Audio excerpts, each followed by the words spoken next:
In 2005, a team of researchers at the University of Chicago conducted serious work on two genes known as microcephalin and ASPM that, when disabled, are the cause of microcephaly.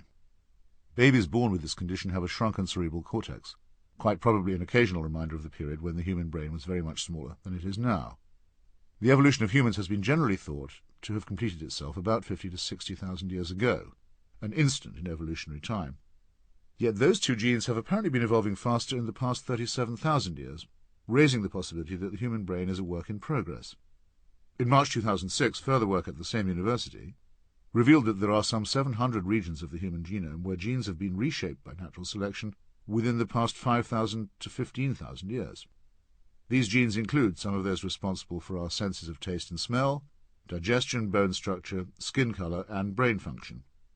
One of the great emancipating results of genomics is to show that all racial and color differences are recent, superficial, and misleading.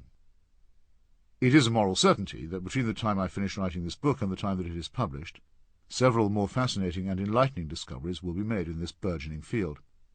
It may be too soon to say that all the progress is positive or upward, but human development is still underway.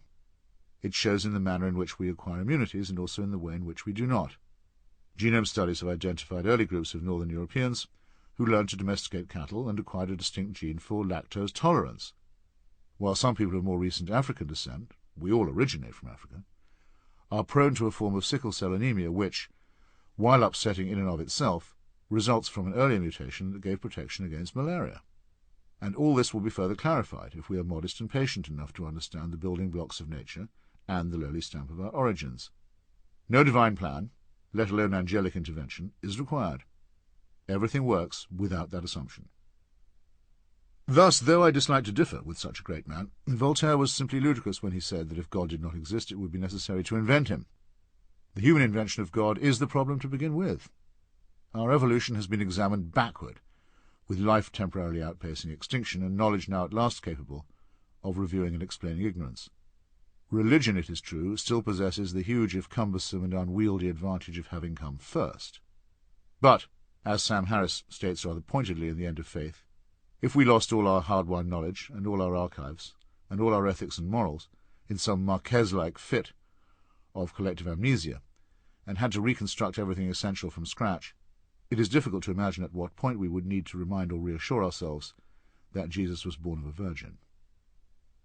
Thoughtful believers can take some consolation too. Skepticism and discovery have freed them from the burden of having to defend their God as a footling, clumsy, straws-in-the-hair mad scientist, and also from having to answer distressing questions about who inflicted the syphilis bacillus, or mandated the leper, or the idiot child, or devised the torments of Job. The faithful stand acquitted on that charge. We no longer have any need of a God to explain what is no longer mysterious. What believers will do, now that their faith is optional and private and irrelevant, is a matter for them. We should not care, as long as they make no further attempt to inculcate religion by any form of coercion.